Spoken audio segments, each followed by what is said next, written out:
News sponsored by Vaira family restaurant, national highway, Petagunta. నోరూరించే వంటకాలు, అసలైన మసాలా దమ్ముతో అదిరిపోయే నాన్ వెజ్ రుచులు మీకోసం.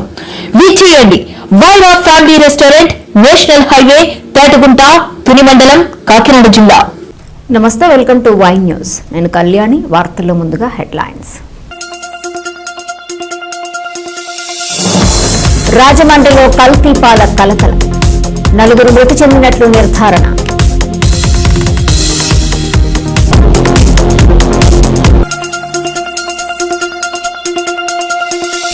రాజమండ్రి ఘటనపై అసెంబ్లీలో చంద్రబాబు ప్రకటన.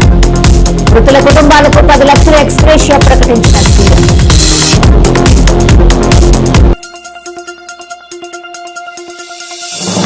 నర్సీపట్నం మండలంలో ఎన్టీఆర్ విగ్రహాన్ని ఆవిష్కరించిన స్పీకర్. దివంగత ముఖ్యమంత్రికి అయ్యన్న ఘన నివాళి.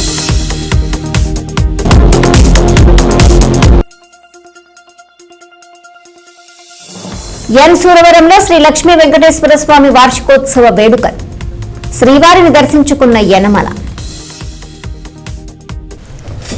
రాజమండ్రి ఘటనపై తూర్పుగోదావరి జిల్లా అధికార యంత్రాంగం అలర్ట్ అయ్యింది. కల్తీపాలు సంఘటనలో అస్వస్థత బారిన పడిన వారిలో 4 మృతి చెందినట్లు తెలుస్తోంది.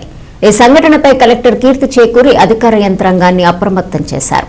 అనూరియా కేసుల నేపథ్యంలో పాలు మరియు ఇతర నమూనాల సేకరణకు 14 ప్రత్యేక బృందాలు రంగంలోకి దిగాయి. 679 ఇళ్ల పరిశీలన చేసి 957 కుటుంబాలను స్క్రీనింగ్ చేశారు.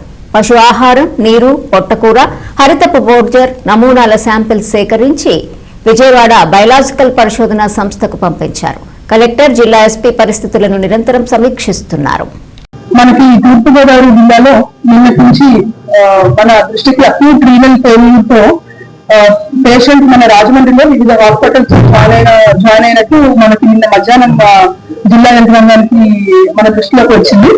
వచ్చినప్పటి నుంచి కూడా ఇమీడియట్ గా మనం ర్యాపిడ్ రెస్పాన్స్ టీమ్ వేసి మొత్తం Chowdeshwar Nagar, Farooq Nagar and other areas ఎక్కడైతే ఉన్నాయో సర్వే చేయడం జరిగింది. సో అన్ని సర్వేలో కూడా వాటర్ శాంపిల్స్ నుంచి అన్ని కూడా టెస్ట్ చేయడం జరిగింది. మనకి వాటర్ ఇష్యూస్ ఇవన్నీ కూడా రూల్ అవుట్ చేసుకున్నాము. తర్వాత ఈ అందరికీ కూడా there is one common link. Different hospitals లో 12 మంది వరకు మన రాజమండ్రి అర్బన్ హాస్పిటల్స్ లో ఈ అక్యూట్ రీనల్ ఫెయిల్యూర్ తో సఫర్ అవుతున్నారు. కొంతమంది డయాలసిస్ లో ఉన్నారు. అందరికీ కూడా ఎలివేటెడ్ రీనల్ లెవెల్స్ ఉన్నాయి. సో వీళ్ళందరికీ కూడా మనం కామన్ లింక్ చూస్తే there is one milk vendor who supply milk to all this family. So వెంటనే పోలీస్ టీం కూడా వెళ్ళి అతన్ని కస్టడీలో తీసుకోవడం జరిగింది. ఎఫ్ఐఆర్ కూడా రిజిస్టర్ చేయడం జరిగింది. ఈ నేపథ్యంలో నిన్నే సీఎం గారు మా అందరితో రివ్యూ చేపట్టడం, స్టేట్ లెవెల్ టీమ్ తో రివ్యూ చేపట్టడం జరిగింది. సో స్టేట్ లెవెల్ నుంచి కూడా ఎక్స్పర్ట్ టీమ్ ఇస్ హియర్. జిల్లా లెవెల్లో ఆల్ డిపార్ట్మెంట్స్, కార్పొరేషన్ తరఫు నుంచి ఇంటింటికి సర్వే చేయడము.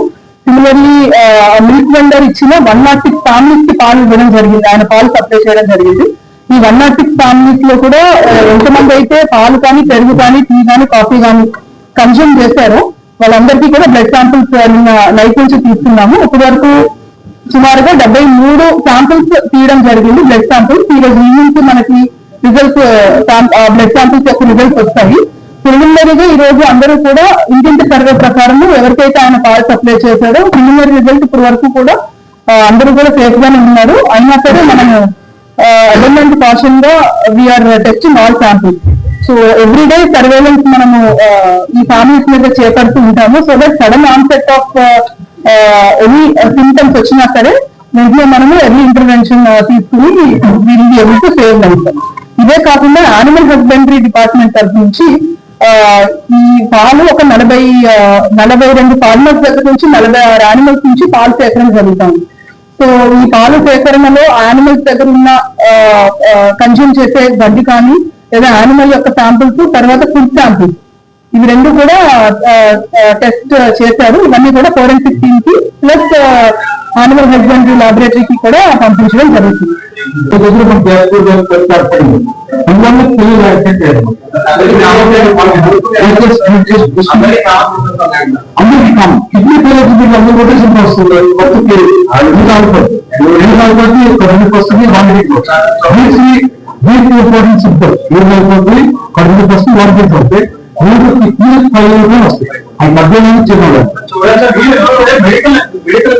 ఇప్పటివరకు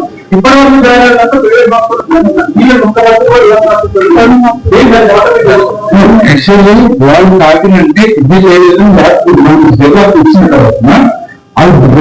చేతి ల్యాబ్లో వచ్చేసి అభిమానులకి పెద్ద డౌట్ వచ్చి వాళ్ళ బుద్ధులు సెట్ చేసినప్పుడు వాళ్ళు మన కాకినాడ వాళ్ళని బ్యాలెన్స్ చెప్పలేదు కాబట్టి కటింగ్ చేసి పంపించింది. వల్ల ఎంతమంది ఎఫెక్ట్ అయ్యారు ఎంతమంది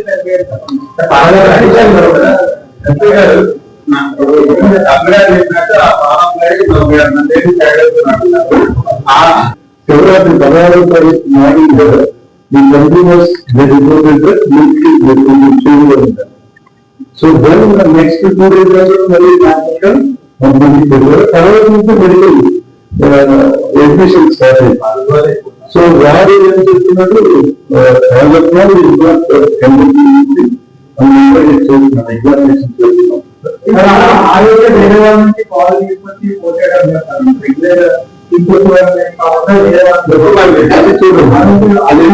అది ఎగ్జామినేషన్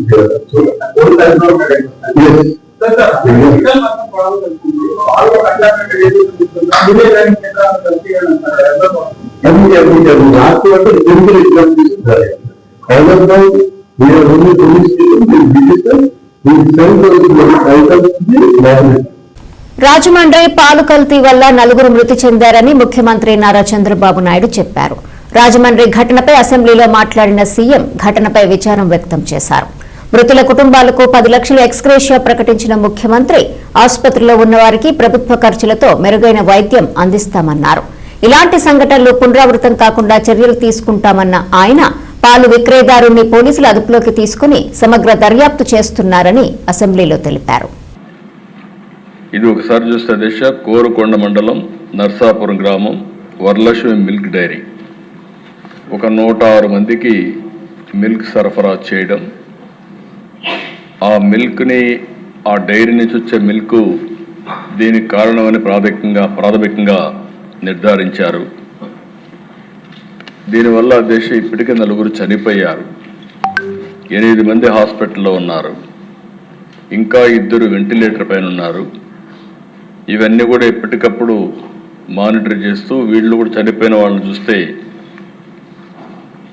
3 అయితే 70 years అబవ్ ఉన్నారు. కృష్ణవేణి 74, రాధాకృష్ణమూర్తి 76, శేషగిరిరావు 72, రమణి మాత్రం 58, 2 మహిళలు 2 పురుషులు ఉన్నారు. అయితే దిశ ఇవన్నీ చూసిన తర్వాత మొత్తం నమూనాలను కూడా తీసుకొని డిఫరెంట్ ల్యాబ్స్కి టెస్టింగ్ పంపించారు. ఎవరైతే దీనికి ప్రధాన కారణమైనటువంటి వ్యక్తి పోలీస్ డిపార్ట్మెంట్ కస్టడీలో కూడా తీసుకున్నారు. ఇన్వెస్టిగేషన్ ముమ్మరంగా జరుగుతూ ఉంది. ఈ నమూనాలు కూడా state food laboratory Hyderabad, state food laboratory Visakhapatnam, Vimta labs హైదరాబాద్కి నమూనాలు పంపించారు. కేసు కూడా ఎవరైతే మృతురాలు తాడి కృష్ణవేణి కుమారుడు సీతారామయ్య ఇచ్చారు, దాన్ని ఆధారంగా చేసుకుని 194 సెక్షన్ కింద బిఎన్ఎస్ఎస్ కింద సెక్షన్ 174 సిఆర్పిసి కింద కేసు కూడా బుక్ చేశారు. ఇతను ఎవరైతే డైరీ మెయింటైన్ చేస్తున్నాడో అద్దాల గణేశ్వరరావు, అతన్ని పోలీసులు తీసుకుని మొత్తం కూడా ఇన్వెస్టిగేషన్ చేస్తున్నారు. ఏదేమైనా దిశ అన్ని విధాలు కూడా 360 డిగ్రీ ఇప్పుడే మంత్రి గారు చెప్పినట్టు ఎంక్వైరీ చేస్తున్నాం. నేను ఒకటే విజ్ఞప్తి చేస్తున్నా, ప్రతి ఒక్కరికి ఉదాసీనత ఏమాత్రం పనికిరాదు. ఒకవేళ కావాలని చేసుంటే ఏదైనా కక్కుర్తిపడి కలుషితం చేస్తుంటే మాత్రం చాలా సీరియస్గా ఉంటాం. ఒకవేళ ఏం జరిగిందో మొత్తం ఎస్టాబ్లిష్ చేసి దోషులపైన కఠినమైన చర్య తీసుకుంటాం. మళ్ళా ఒకసారి విజ్ఞప్తి చేస్తున్న, రాష్ట్రంలో ఉండే ప్రతి ఒక్కరు కూడా కల్తీ చేయడం కానీ అడల్ట్రేషన్ రావడం కానీ ప్రజలకు ఇబ్బంది కలిగే విధంగా ఎవరు ప్రవర్తించినా ఈ ప్రభుత్వం ఉదాసీనంగా ఉండదు, చాలా కఠినంగా ఉంటాం. ఆ విషయం గుర్తుపెట్టుకోవాల్సిందిగా మరొక్కసారి హెచ్చరిస్తూ, ఎవరైతే చనిపోయారో ప్రాథమికంగా 4 చనిపోయారు. ఆ 4కి ఒక 10 లక్షల రూపాయల చొప్పున ఆర్థిక సహాయం చేస్తూ, అదే సమయంలో ఎవరైతే హాస్పిటల్లో ఉన్నారో వాళ్ళని పూర్తిగా రికవర్ అయ్యే వరకు వారికి ఎంత డబ్బులైనా ఖర్చు అయినా ఆ డబ్బులు కూడా ఖర్చు పెట్టి వారికి పూర్తిగా సహకరిస్తామని చెప్పి మరొకసారి తెలియజేసుకుంటూ చనిపోయిన కుటుంబాల పట్ల నా ప్రగాఢ సానుభూతి తెలియజేసుకుంటూ ఆ చనిపోయిన వాళ్ళకి ఆత్మశాంతి కలిగారు భగవంతుని ప్రార్థిస్తూ సెలవు తీసుకున్నాను. అధ్యక్ష, మేము ఇక్కడ మెడికల్ క్యాంప్ పెట్టడం జరిగింది సార్. మొత్తం హౌస్ టు హౌస్ సర్వే చేయడం జరుగుతుంది. 16 టీముల కింద మేము ఏర్పడి చేసి హెల్తీలు మేము ఏంటంటే ల్యాబ్ టెక్నీషియన్స్ తీసుకుని సర్వే చేస్తూ వాళ్ళకి బ్లడ్ శాంపిల్స్ అన్ని తీసుకుంటాం జరుగుతుంది సార్. ఇక్కడ ఏదైనా ఎమర్జెన్సీ అనుకుంటే మేము వెంటనే రిఫర్ చేయడానికి కూడా అంబులెన్స్ ని అన్ని రెడీగా పెట్టి మేము ఇక్కడ కూర్చున్నాం సార్. ఇక్కడ కుటుంబాలు సార్, ఇక్కడ ఉన్న కుటుంబాలకి రాత్రి 52 మందికి శాంపిల్స్ తీస్తాం సార్ నైట్. ఇప్పుడు మిగిలిన ఫ్యామిలీస్ అన్నిటికి కూడా శాంపిల్స్ తీస్తాం సార్. కల్తీ పాలు తాగి ఆసుపత్రి పాలైన వారిని భారతీయ జనతా పార్టీ రాష్ట్ర అధ్యక్షుడు మాధవ్ పరామర్శించారు. ఘటనా సమాచారం తెలియగానే రాజమండ్రి చేరుకున్న కమల్ దళపతి నేరుగా ఆసుపత్రికి వచ్చారు. చికిత్స పొందుతున్న బాధితులను పరామర్శించిన అనంతరం వైద్యులతో మాధవ్ మాట్లాడారు. బాధితులకు మెరుగైన వైద్యం అందించాలని బీజేపీ నేత వైద్యులను కోరారు.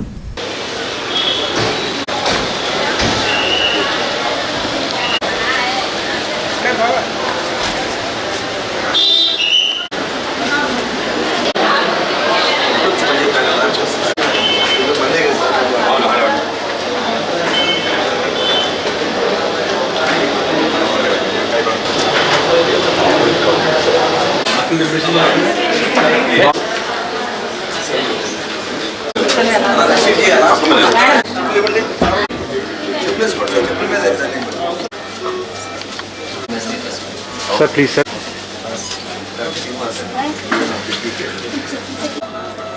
So what alerted was same family members, 4 members are shared. Because 4 members are shared up to why is there any? There are 6 members in that.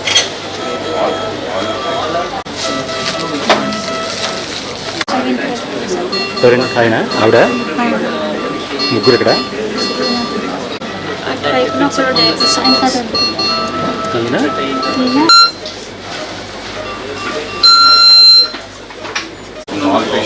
Kakinada జిల్లా తుని మండలం ఎన్ సూరవరం ఆధ్యాత్మిక శోభతో పులకరించింది. ఇక్కడ కొలువుదీరిన శ్రీ శ్రీ శ్రీ లక్ష్మీ వెంకటేశ్వర స్వామి దేవస్థానం 9వ వార్షిక మహోత్సవాలు కనుల పండుగగా అంగరంగ వైభవంగా సాగాయి. ఆలయ ధర్మకర్త చింతమీడి అబ్బాయి ఆధ్వర్యంలో కలియుగ దైవం శ్రీ వెంకటేశ్వర స్వామి వార్షిక వేడుకల సందర్భంగా ఉదయం నుంచి ఆధ్యాత్మిక కార్యక్రమాలు జరిగాయి. చింతమీడి అబ్బాయి శివలక్ష్మి పుణ్య దంపతులతో వేద పండితులు విశేష పూజలు జరిపించారు. మాజీ ఆర్థిక మంత్రి యనమల రామకృష్ణుడు, ఉమ్మడి విశాఖ జిల్లా గ్రంథాలయ సంస్థ మాజీ చైర్మన్ తోటి నాగేష్, కూటమి నేతలు, ఆధ్యాత్మికవేత్తలు స్వామివారిని దర్శించుకుని తీర్థప్రసాదాలు స్వీకరించారు. ఎన్ సూరవరం ఆధ్యాత్మిక శోభతో పులకరించింది. ఇక్కడ కొలువుదీరిన శ్రీ శ్రీ శ్రీ శ్రీ లక్ష్మీ వెంకటేశ్వర స్వామి దేవస్థానం 9వ వార్షిక మహోత్సవాలు కన్నుల పండుగగా అంగరంగ వైభవంగా జరిగాయి. ఆలయ ధర్మకర్త చింతమనేని అబ్బాయి ఆధ్వర్యంలో కలియుగ దైవం శ్రీ వెంకటేశ్వర స్వామి వార్షిక వేడుకల సందర్భంగా ఉదయం నుంచి ఆధ్యాత్మిక కార్యక్రమాలు జరిగాయి. చింతమనేని అబ్బాయి శివలక్ష్మి పుణ్య దంపతులతో వేద పండితులు విశేష పూజలు జరిపించారు. మాజీ ఆర్థిక మంత్రి యనమల రామకృష్ణుడు, ఉమ్మడి విశాఖ జిల్లా గ్రంథాలయ చైర్మన్ తోటా నగేష్, కూటమి నేతలు, ఆధ్యాత్మికవేత్తలు స్వామివారిని దర్శించుకుని తీర్థప్రసాదాలు స్వీకరించారు. ఈ రోజున ఎన్ సూరవరం పంచాయతీలో గల అలాగే వెంకటాపురం కానీ, గాంధీనగరం కానీ, సుభద్రమ్మపేట కానీ, దీపోలవరం కానీ, ఎన్ఎన్పట్నం కానీ, ఎన్ఎస్ వెంకటనగరం కానీ, ఈ గ్రామాల పొలిమేరు కానీ, ఈ గ్రామాల భక్తులందరూ కూడా ఆశీస్సులతోటి, మరి ముఖ్యంగా ఆ రోజున 2017లో యనమల రామకృష్ణుడు గారు ఆశీస్సులతోటి, మరి ఈ రోజున ఎమ్మెల్యే గారు అయినటువంటి యనమల దివి గారు ఆశీస్సులతోటి మరి ప్రతి సంవత్సరం కూడా ఇక్కడ వార్షికోత్సవం జరగడం, మరి 2015 నుంచి కూడా ప్రతి సంవత్సరం కూడా వార్షికోత్సవం జరపడం, కళ్యాణం చేయడం, అభిషేకాలు చేయించడం, ఈ రోజున ఈ గ్రామంలో వెంకటేశ్వర స్వామి వార్షికోత్సవం జరుగుతుంది. ప్రతి సంవత్సరం ఈ సంవత్సరంతో 9వ సంవత్సరం చేయడం జరుగుతుంది. అలాగే ఈ చుట్టుపక్కల ఉన్నటువంటి 10 గ్రామాల ప్రజలు కూడా ఇక్కడ వెంకటేశ్వర స్వామిని దర్శించుకోవడం, ఆశీస్సులు పొందడం, ఈ గ్రామాలన్నీ కూడా మంచి ఆయురారోగ్యాలతోటి, అష్టైశ్వర్యాలతోటి ప్రజలందరూ కూడా ఉండడం, అదే రకంగా ఇక్కడ ఈ కళ్యాణ మండపంలో ప్రతి సంవత్సరం కూడా పెళ్లిళ్ళు చేసుకోవడం అనేది జరుగుతుంది. ఆ రోజున మా అమ్మగారు మా నాన్నగారు పేరు మీద ఈ దేవాలయాన్ని మేము సొంతంగా నిర్మించడం జరిగింది. సొంతంగా నిర్మించడమే కాకుండా ఆ రోజున ఈ 10 గ్రామాల ప్రజలకి కూడా ఈ దేవాలయాన్ని మేము అప్పగించడం జరిగింది. ప్రతి సంవత్సరం కూడా కళ్యాణం ప్రతి సంవత్సరం కూడా కళ్యాణాలు జరిపించి ప్రజలందరినీ కూడా ఒక చోటకి చేర్చి ఈ దైవం కలగాలి, ఈ వెంకటేశ్వర స్వామి ఆశీస్సులు ఉండాలనే ఉద్దేశంతో ప్రతి సంవత్సరం కూడా ఈ కార్యక్రమం జరిపిస్తున్నామంటూ కోరుకుంటూ, మరి అలాగే మీడియా ప్రతినిధులకు అందరికీ కూడా ధన్యవాదాలు తెలుపుతూ, వచ్చిన భక్తులందరికీ కూడా ప్రతి సంవత్సరం ఇక్కడ భోజన ఏర్పాట్లు ఎంతమంది వచ్చినా సరే సుమారు ఈ సంవత్సరం 8,000 మందికి అన్నప్రసాదం ఏర్పాటు చేయడం జరిగింది. మరి ఆ రకంగా ఆ వెంకటేశ్వర స్వామి ఆశీస్సులు మీకు మాకు అందరికీ గ్రామానికి ఉండాలని కోరుకుంటూ ప్రార్థిస్తున్నాం. శ్రీ ఎంసూరవరం గ్రామంలో లక్ష్మీ ప్రసన్న వెంకటేశ్వర స్వామి వారి 9వ వార్షికోత్సవం జరుగుతోంది. ఈ వార్షికోత్సవాలు ప్రతి సంవత్సరం కూడా చక్కగా హాయిగా ఆనందంగా చాలా మంది భక్తుల సహాయ సహకారాలతో ఈ ఆలయాన్ని నిర్మించబడింది. ఆ రోజు నుంచి ఇవాళ వరకు కూడా చక్కగా వెలుగొందుతోంది ఆలయం. ప్రతి నిత్యం కూడా స్వామివారికి పుష్పార్చన, తులసి అర్చన, అలాగే ప్రతి వారానికి ప్రతి శుక్రవారం కూడా అభిషేకాలు జరుగుతున్నాయి. ప్రతి నిత్యం అగ్నిహోత్రం జరుగుతోంది. ఈ చుట్టుపక్కల గ్రామంలో సూరవరంలో ఉన్నటువంటి ఈ లక్ష్మీ ప్రసన్న వెంకటేశ్వర స్వామి వారి ఆలయంలో దర్శనం చేసుకుని నమస్కారం చేసుకుని వెళ్ళినట్లయితే వారి కోరికలన్నీ కూడా చక్కగా తీరుతున్నాయని చెప్పి భక్తుల విశ్వాసం. అందువలన ప్రతి సంవత్సరం కూడా ఈ అబ్బాయి గారి దంపతులు ఉభయలు కూడా ప్రతి సంవత్సరం కూడా వార్షికోత్సవాన్ని ఈ విధంగా చక్కగా ఆనందంగా జరుపుతోంది. అలాగే ఎంతో కొన్ని వేల మందికి అన్నదానం కూడా చేస్తున్నారు. అందువలన ఆ భక్తుల యొక్క అనుగ్రహంతో మేము కూడా ఈ యొక్క కార్యక్రమంలో పాల్గొని ఆ స్వామివారి కృపకు పాత్రలయ్యి మిమ్మల్ని కృతార్థన చేస్తూ మేము కూడా కృతార్థన అవుతున్నాము అని చెప్పడానికి చాలా సంతోషిస్తున్నాను. సెలవు. ఓం నమో వెంకటేశాయ. మన ఎంసూరవరంలో వెలిసి ఉన్న శ్రీదేవి భూదేవి సమేత శ్రీ వెంకటేశ్వర స్వామి వారి యొక్క 9వ వార్షికోత్సవం సందర్భంగా ఆలయ ధర్మకర్త అయినటువంటి శ్రీ చింతననేడి నాగసోమరాజు గారు ఆధ్వర్యంలో ఈ రోజున స్వామివారికి దివ్య కళ్యాణ మహోత్సవము, అంగరంగ నారాయణ హోమము, మండపారాధన, మహా అన్నదాన కార్యక్రమం జరుగుతుంది. ఈ ఉదయం కార్యక్రమం నుంచి కూడా భక్తులు తండపతండలుగా ఆలయానికి ఇచ్చేసి ఈ స్వామివారి కనురాల తిలకించి స్వామివారి యొక్క అన్నప్రసాదం స్వీకరించి జరుగుతున్నారు. అలాగే ప్రతి ఏటా కూడా ఈ సంవత్సరం ఈ రోజుకి సరిగ్గా 9 సంవత్సరాలు అయింది. ఈ 9 సంవత్సరాలు కూడా ఎటువంటి ఆటంకం లేకుండా నిర్విఘ్నంగా మేళతాళాలతో కోలాహలాలతో నృత్య ప్రదర్శనతో కూడా జరుగుతుంది. అలాగే ఈ రోజు సాయంకాలం కూడా స్వామివారికి స్వామివారి ప్రాంగణంలో స్వామివారికి కోలాటం మరియు సంగీత కార్యక్రమాలు కూడా జరుగుతున్నాయి. అందరూ కూడా భక్తులందరూ కూడా ఆలయం వచ్చేసి స్వామివారి తీర్థప్రసాదాలు స్వీకరిస్తున్నారు. అలాగే భక్తులందరూ కూడా ఆయురారోగ్యంతో సుఖ సంతోషంతో ఆయా కలియుగ దైవ శ్రీ వెంకటేశ్వర ఆశీస్సులు కలిగి ఉండాలని కోరుకుంటూ సెలవు.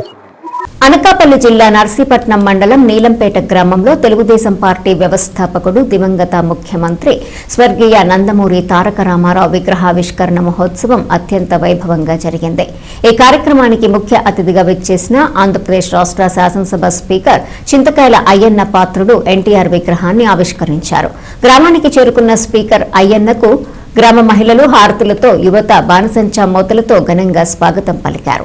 ఈ కార్యక్రమంలో నర్సీపట్నం పట్టణ టీడీపీ పార్టీ అధ్యక్షులు కౌన్సిలర్ చింతకాయల రాజేష్, టీడీపీ నాయకులు Bolem Srinivas, Venkinaidu, ZPTC Ramanamma, market committee chairman Gavireddy Venkataramana, Srirangaswamy, Bolem Ramprasad, municipality కౌన్సిలర్లు మరియు పార్టీ శ్రేణులు భారీ సంఖ్యలో పాల్గొన్నారు.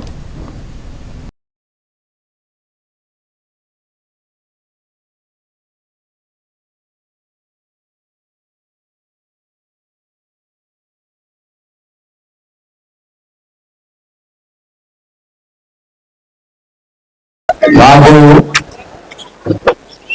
తల్లి తండ్రి తర్వాత నాకు జీవితం ఇచ్చింది నందమూరి తారక రామారావు గారు. మీ అందరికీ తెలుసు, నేను చిన్నప్పుడు చదువుకున్న తర్వాత డిగ్రీ పాస్ అయ్యాను. డిగ్రీ పాస్ అయిన తర్వాత నాకు అప్పుడు 25 సంవత్సరాలు. ఇప్పుడైతే 70 వచ్చాయి నాకు. అప్పుడే నేను కరోనా ఇంకా 70 సంవత్సరాలు వచ్చాయి నాకు. 25 సంవత్సరాల వయసు ఉన్నప్పుడు ఎన్టీ రామారావు గారు నన్ను పిలిపించారు హైదరాబాద్. పిలిపించి రమ్మంటే వెళ్ళాను. రామారావు గారి ఇంటికి వెళ్తే నీకు ఎమ్మెల్యే టికెట్ ఇస్తాను, పోటీ చేస్తాను అడిగారు. అప్పుడు నాకు ఎమ్మెల్యే అంటే తెలియదు, రాజకీయాలు తెలియదు. తాతయ్య గారు చనిపోయారు అప్పుడే, లక్షాపతి గారు. సరే నాకు రాజకీయాలు తెలియదు సరే, ఎలాగంటే పోటీ చేయవా అన్నారు. సరే మీరు చెప్తారు కాబట్టి పోటీ చేస్తాను. అప్పుడు వచ్చి నర్సీపట్నం వచ్చి ఎమ్మెల్యేకి పోటీ చేశాను. మరి ఇవాళ రాజకీయాల్లో ఈ స్థాయికి ఎదిగానంటే మా తాతయ్య గారు, మా నాన్నగారు, తర్వాత ఎన్టీ రామారావు గారే అని ఎప్పుడు కూడా మనం మర్చిపోలేము. అయితే ఎక్కడో ఇప్పుడు నర్సీపట్నం టౌన్ ఎదిగిన పల్లెటూరు. నా చిన్నప్పుడు చిన్న ఊరు నర్సీపట్నం. అది బొడ్డుపల్లి బలిఘట్టం కూడా వేరే పంచాయతీలు. ఒక నర్సీపట్నం ఒకటే పంచాయతీకి ఉండేది, చిన్న ఊరు. ఎక్కడో మారుమూల గ్రామంలో పుట్టినాకు ఎన్టీ రామారావు గారు పిలిపించి ఎమ్మెల్యే టికెట్ ఇవ్వడం, వెళ్ళడం. మళ్ళీ 85 రెండోసారి మళ్ళీ ఎమ్మెల్యే టికెట్ ఇవ్వడం, మళ్ళీ గెలడం. 85లో గెలిస్తే నా వయసు 27 సంవత్సరాలు. మళ్ళీ నన్ను పిలిపించారు. మళ్ళీ నేను గెలిచాను సార్ అని చెప్పి చెప్పడానికి వెళ్ళాను. నమస్కారం పెట్టి గెలిచాను సార్ అంటే, వెళ్ళడం కాదు రేపు రెడీగా ఉండన్నారు. రేపు రెడీగా ఉండమన్నారు. నాకేం అర్థం అవ్వలేదు. రేపు రెడీగా ఉంటే ఎక్కడికి వెళ్తున్నారు. హైదరాబాద్ ఉండిపోయాను. మరుసటి రోజు మళ్ళీ పిలిపించి నీకు మంత్రి పదవి ఇచ్చానన్నారు. 27 సంవత్సరాలకి మంత్రి పదవి ఇచ్చారు, టెక్నికల్ ఎడ్యుకేషన్ మినిస్టర్ గా. అప్పుడు రాష్ట్రంలో ఆంధ్ర రాష్ట్రం, తెలంగాణ మనతో కలిసి ఉండేది. ఆడవాళ్ళని తిరిగి మేము భగవాన్ తెలుసు. రాష్ట్రంలో అతి చిన్న మినిస్టర్ ఎవరైనా ఉన్నారంటే నేనే. ఆ రోజు చాలా మంచి పనులు చేశారమ్మా. సినిమా యాక్టర్ చూసేసి రామారావు సినిమాలు చూసుకుంటారు టీవీలో. దీన్ని పెద్ద యాక్టర్, బాగా సంపాదించిన వ్యక్తి, ఎన్నో సినిమా బ్రహ్మాండం. కృష్ణుడు ఎవరంటే మీకు ఎవరో చూసే కృష్ణుడిని. ఇంటర్ ఎగ్జామ్స్ మొదలయ్యాయి. ఇవాల్టి నుంచి ప్రారంభమైన ఇంటర్మీడియట్ పరీక్షలు మార్చి 18వ తేదీ వరకు కొనసాగుతాయి. విద్యార్థులు ప్రశాంత వాతావరణంలో పరీక్షలు రాసేందుకు ఉమ్మడి తూర్పుగోదావరి జిల్లాలో విద్యాశాఖ పటిష్టమైన ఏర్పాట్లు చేసింది. ముమ్మిడివరం ప్రాంతంలో తొలి రోజు ఎగ్జామ్ ప్రశాంతంగా జరిగింది. పరీక్షా కేంద్రాలు విద్యార్థులతో కలకల్లాడాయి.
గ్రీన్ కోకు గాని ఇతర కంపెనీలకు గాని తమ పంట భూములు ఇచ్చేది లేదని కాకినాడ జిల్లా యు కొత్తపల్లి మండలంలోని కొమరగిరి, కొత్తపల్లి, సుబ్బంపేట, కుతుకుడుమిల్లి గ్రామాల రైతులు తెగేసి చెప్పారు. తమ ప్రాంత భూములను గ్రీన్ కో మరియు ఇతర కంపెనీల కోసం భూసేకరణ చేయాలని ప్రభుత్వం భావిస్తున్నదని, అయితే సన్న చిన్నకారు రైతులమైన తమ జీవనోపాధి ఈ భూములేనని, తమ ఇబ్బందులు వినతులను పరిశీలించి భూసేకరణ నుంచి మినహాయించాలని కోరారు.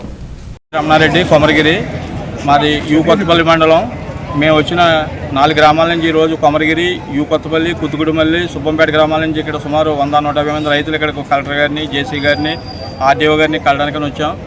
ఈ విషయం ఏంటంటే 250 ఎకరాల భూమి గ్రీన్ కో వారు తీసుకుంటామని చెప్పి ఏపీఐసి వెబ్సైట్లో పెట్టడం జరిగింది. మేము చూసి కలెక్టర్ గారికి ఇది కరెక్ట్ కాదు సార్, మేము ఇప్పటికే చాలాసార్లు నష్టపోయి ఉన్నాం. సాగర్మాల రోడ్లకు భూములు ఇచ్చాం, జగనన్న కాలనీలకు భూములు ఇచ్చాం, గతంలో ఎన్టీపీసీకి 800 ఎకరాల భూములు ఇచ్చాం, కాకినాడ కార్పొరేషన్కి మొన్న భూములు ఇచ్చాం. ఇక మేము తట్టుకునే పరిస్థితి లేదు, మా దగ్గర భూములు లేవు సార్. మేము చిన్న సన్నకారు రైతులం, మేము అన్ని విధాలు నష్టపోయి ఉన్నాం. మమ్మల్ని ఆదుకోవాలని చెప్పి ఈరోజు గౌరవ కలెక్టర్ గారికి, గౌరవ జాయింట్ కలెక్టర్ గారికి, గౌరవ ఆర్డీఓ గారిని కలవడం జరిగింది. వారు మా యందు దయించి మాకు మంచి చేస్తారని ఆశిస్తున్నాం. వారు కూడా సానుకూలంగా స్పందించారు. ఇవి 3 పంటలు పండే భూములు, తప్పకుండా మీకు మంచి జరిగే కార్యక్రమం చేస్తామని కలెక్టర్ గారు హామీ ఇచ్చారు. వారికి మా ధన్యవాదాలు తెలియజేస్తున్నాం. నా పేరు మోస చిన్నారావు, సుబ్బంపేట, యూ కొత్తపల్లి మండలం. ఈరోజు కలెక్టర్ ఆఫీస్కి రావడం జరుగుతుంది. మా పంట పొలాల్లో 250 ఎకరాలు తీసుకుంటారని మాకు మెసేజ్ వచ్చింది. వస్తే అవి తీసుకోకుండా ఆపాలని మేము కూర్చున్నాం. ఇప్పటికే సాగరమాలని, SEZ అని, జగనన్న కాలనీ అని, సాగరమాల రోడ్ అని తీసుకున్నారు. ఇప్పుడు కనీసం 400 ఎకరం కూడా లేదు కొత్తపల్లి మండలంలో. అలాంటిది 250 ఎకరం తీసుకుంటే మేము ఏం తిని బ్రతకాలండి? మాకు వ్యవసాయం తప్ప ఇంకో రెండవది ఏదీ లేదు. ఈ అందరూ కూడా ఈ కొత్తపల్లి మండలం మీదే, కొమరగిరి మీదే ఫోకస్ అంతా పెడుతున్నారు. మా తప్ప ఏది కనిపించట్లేదు ఎవరికి. పనికిరాని పొలాలు లక్షల కొద్ది, కోట్ల కొద్ది ఉన్నాయండి. ఈ కొత్తపల్లి మండలమే, ఈ కొత్తపల్లి దగ్గరే ఈ మళ్ళా 250 ఎకరాలు తీసుకుంటే మేము ఏం తిని బ్రతకాలండి? ప్రకృతి లేదండి, తిన్నంత తిండి లేదండి. తల్లి పిల్లని ఎలా పోషించుకోవాలండి? మాకు పొలమే ఆధారం అండి. ఇంకేది రెండో పని కూడా మాకు తెలియదండి. జాబులు లేవండి, ఏవి లేవండి. మా పొలాల మీద ఆధారపడి ఉన్నాం సార్. మాకు న్యాయం చేయవలసిందిగా పొలాలు తీసుకోకుండా కావాలని కూర్చున్నాం. కాకినాడ జిల్లా జగ్గంపేట జనసేన ఇన్ఛార్జ్ తుమ్మలపల్లి రమేష్ ఆధ్వర్యంలో కార్యకర్తల ఆత్మీయ సమావేశం జరిగింది. జగ్గంపేట రాజమండ్రి రోడ్లో గల పరిణయ ఫంక్షన్ హాల్లో జగ్గంపేట ఇన్ఛార్జ్ తుమ్మలపల్లి రమేష్ 4 మండలాల జనసేన అధ్యక్షులు, కార్యకర్తలతో ముచ్చటించారు. ఈ సందర్భంగా ఆయన మాట్లాడుతూ జనసేన సభ్యత్వ కార్యక్రమాలు భారీ స్థాయిలో జరిపించాలని కార్యకర్తలకు పిలుపునిచ్చారు. గత సంవత్సరం కంటే ఈ సంవత్సరంలో సభ్యత్వ కార్యక్రమాలు అధిక స్థాయిలో సభ్యత్వ సేకరణ చేయాలని కార్యకర్తలకు తెలియజేశారు. అందరికీ నమస్కారం అండి.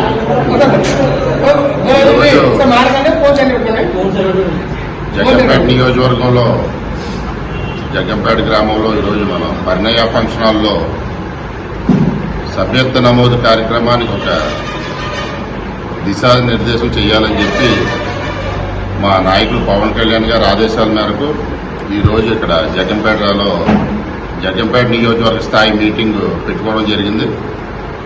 ఈరోజు మేమందరం కూడా గత సంవత్సరం సుమారు 13,000 సభ్యత్వాలు మా నియోజకవర్గంలో గల మా జన సైనికులందరూ కూడా కష్టపడి చేయడం జరిగింది. ఈ సంవత్సరం పవన్ కళ్యాణ్ గారు అదొక స్ఫూర్తితో తీసుకుని నామకరణం కూడా చేయడం జరిగింది. అలాగే ఈరోజు మా నియోజకవర్గంలో సుమారు డబల్ 20,000 కానీ 30,000 సభ్యత్వం చేయడానికి మా జన సైనికులందరూ కూడా నిర్ణయించుకుని ఈ మీటింగ్ పెట్టుకోవడం జరిగింది. ఎందుకంటే సభ్యత్వ నమోదు కార్యక్రమం ఏ పార్టీ కూడా చేయని విధంగా జనసేన పార్టీ ఈ దేశంలోనే ముందుందని చెప్పి ఈ సందర్భంగా మీకు తెలియపరుచుకుంటూ, ఎందుకంటే ఇలాంటి సభ్యత్వం నమోదు చేయించుకున్న వాళ్ళకి ఎలాంటి ఆపద వచ్చినా సరే తక్షణమే 5 లక్షల రూపాయలు ఇచ్చి పార్టీ ఏదీ లేదని చెప్పి ఈ సందర్భంగా మేము గర్వంగా చెప్తున్నాం. 5 లక్షల రూపాయలు బీమా ఇచ్చే పార్టీ ఈరోజు ఈ దేశంలోనే జనసేన పార్టీ ఒకటే ఉందని చెప్పి తెలియపడతాం. ఎందుకంటే ఈ పార్టీలో ఎక్కువ యువకులు ఉండే పార్టీ కాబట్టి ఏ ప్రమాద శాస్త్రంలో అన్నా ఏదైనా జరిగితే ఈ సభ్యత్వం ఉంటే ఆ కుటుంబాన్ని ఆదుకుంటుందని చెప్పి పవన్ కళ్యాణ్ గారు ఆలోచించి ఈ యొక్క సభ్యత్వ నమోదు కార్యక్రమం సభ్యత్వాలు క్రియాశీలక సభ్యత్వాలు చేయించడం జరుగుతుందని చెప్పి సందర్భంగా తెలియపరుచుకుంటూ వార్తలు ముగించే ముందు హెడ్లైన్స్ మరోసారి. రాజమండ్రిలో కల్తీ పాల కలకలం, 4 మృతి చెందినట్లు నిర్ధారణ.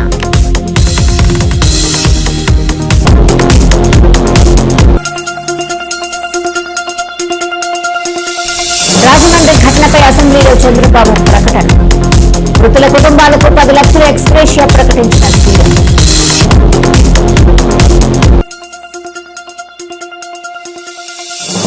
నర్సీపట్నం మండలంలో ఎన్టీఆర్ విగ్రహాన్ని ఆవిష్కరించిన స్పీకర్. దివంగత ముఖ్యమంత్రికి అయ్యన్న ఘన నివాళి.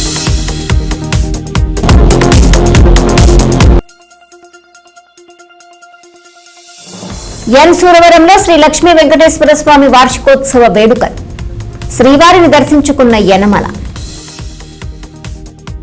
ఈ వార్తలు ఇంతటితో సమాప్తం. తిరిగి ప్రసారమయ్యే వై న్యూస్ లో మళ్ళీ కలుసుకుందాం. అంతవరకు సెలవు. నమస్కారం.